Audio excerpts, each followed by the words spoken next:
Alright, yo, just want to give you an update to that sole swap. So, most of it came out real good. Just got a couple little touch ups I'm going to do on the edge right here. And on the back side as well. Obviously, I removed the tag. It wasn't actually glued on there. It was the replacement tag from the navy ones right here, clear one. But what I ended up doing, so I can kind of match up with that cherrywood color, I ended up with this kind of color in here. It's kind of like a transparent kind of brown color there. And if you can see the shoe, the cherrywood and the shoe and this, they're pretty much identical. So I did the same thing with the actual 16 tag that goes right in the front right here. So I'll be putting that on right now, and just kind of want to give you a quick look at what I did with that. So these are the original navy 16 pull tabs and a 16 little tag in the front of the shoe right here by the toe box. And you see that that's pretty blue right there, and this is clear. So what I ended up doing with the blue one was I actually sprayed it with transparent red, and it gave me kind of like a cherry-ish kind of color there, a cherry brown color. And then what I did with the clear tab and pull tab in the back was I actually sprayed it first with transparent blue. So this is what I sprayed it with first, transparent blue, and then I shot it over with the red, and I got a nice like kind of like cherrywood color there. And I'll kind of give you like a quick kind of like look at what it looks like, kind of like sitting on the shoe there. It's not all the way dried yet, so I don't want to kind of like mess up the finish on the tab there. But as you can see, it looks pretty nice on there. So that came out pretty cool as well. I'm actually excited because, like I said, I'm going to be wearing them, and I know like a lot of sneakerheads are going to be looking at it and they're going to say, man, that looks pretty dope. And again, I was able to kind of maintain the original bottoms as well. And yes, I did kind of pull this apart right here. All I got to do is re-add glue, but now it's nice and straight on the bottom there. And like I said, the 2016 soles hold up pretty well, so I'm pretty confident that I will be able to wear it and won't be worrying about much of anything there. And I'll give you a kind of like a look at what it looks like with the shroud. And this is what I was saying on my first video, that I'm gonna have to do some work on them because the little kind of section that connects both sides right there, obviously with wear just kind of crumbled away. So until I actually buy another replacement, because the donors ones that I bought didn't have a gator, so until I find another replacement, I'm gonna have to just kind of get a little creative, maybe kind of use like a zip tie and mold it into that shape and then just kind of hold it in place like that. But overall, the progress is coming out pretty well. I'm gonna show you guys what it looks like with the shrouds on. So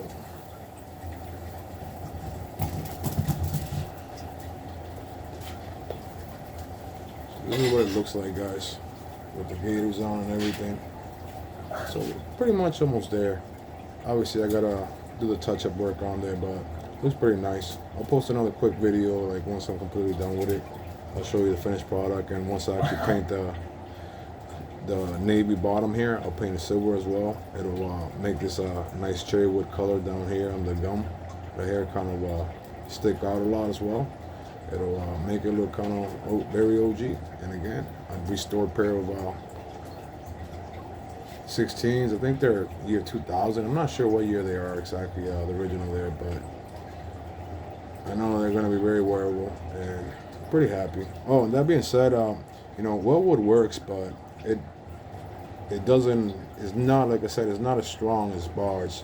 So this is why I'm actually doing touch-up work, because Wellwood is, you know, like in certain areas it won't stick, specifically on the edges. I kind of mentioned that on the first video there. But like I said, overall, pretty beautiful looking pair of Jordan right here, 16 Cherrywoods. And yes, they will be wearable. And like I said, you see right there that these are swapped. You see the navy on the bottom right here. Eventually they'll be like a silverish gray color. So stay tuned, and I'll show you what it looks like. As of right now, what I'm going to do real quick is I'm going to actually add the little 16 tab on front right there. What I ended up doing was I used some contact adhesive right there, and I already applied it, a little bit ago, so it should be kind of ready to go, and it's going to look pretty nice. And as you can see right there, it's the same color as the Cherrywood, so it's a transparent Cherrywood color. Results came out pretty good for that. And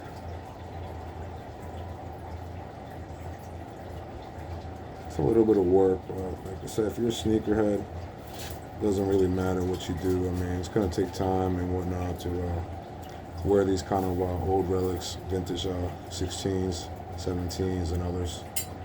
Like I said, I'm a big fan of the 16s, 17s, and 18s. They're very underrated, and they actually just look dope. Kind of tired of seeing Jordan and Nike make this, all these new looking weird shoes and whatnot there. So,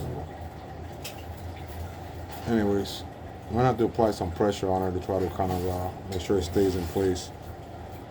I'm gonna show you guys what it looks like on there right now, and so y'all can see. Make sure you guys get a good look at that. It is transparent, and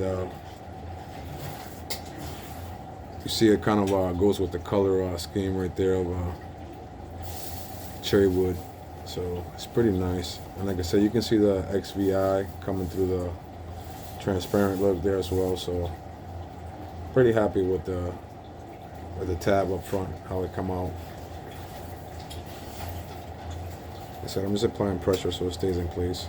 And yes, all these little parts tend to just kind of crumble over time, and it's kind of hard to replicate them. But if you get creative, you'll find a way to kind of make it work. Like I said, I'm no genius. I just kind of like all these old shoes, and I have kind of this thing, when I was younger, kind of always wanted, these shoes, and I just wasn't able to kind of really afford them back then. So now I can. I mean, they're pretty cheap to buy. And like I was saying on the last video as well, these swap services, they charge you like around $300 to do a swap. Obviously, they can probably do a nice, real good job. But for kind of being an amateur, I think I did pretty well as well here. So I like it. So yeah, so on my next video that I make, it's gonna be another short video, just kind of showing you an update of where I'm at with the shoe. I am gonna kind of just finish touching up the small stuff that's left there, like little areas that need like a little extra glue on there. And besides that, I mean, like I said, overall the shoe's pretty nice. Oh yes, and I'm just waiting for this to kind of the paint to kind of cure a little better on this, and then I'm gonna put the tab on here. Kind of gonna complete the look there, and it's like I said, it's a very nice looking shoe now. So anyways, I kind of hope you like the video. Give me a like, share the video. I'm trying to kind of get some views and whatnot, because I kind of like doing this restore and whatnot with these older kicks that you really don't see much of the other guys doing. But I'm gonna be doing more and more as I have time. I do work a ton, and so it's only kind of weekend or when I'm off of work. So stay tuned for more cool stuff. See you later, man.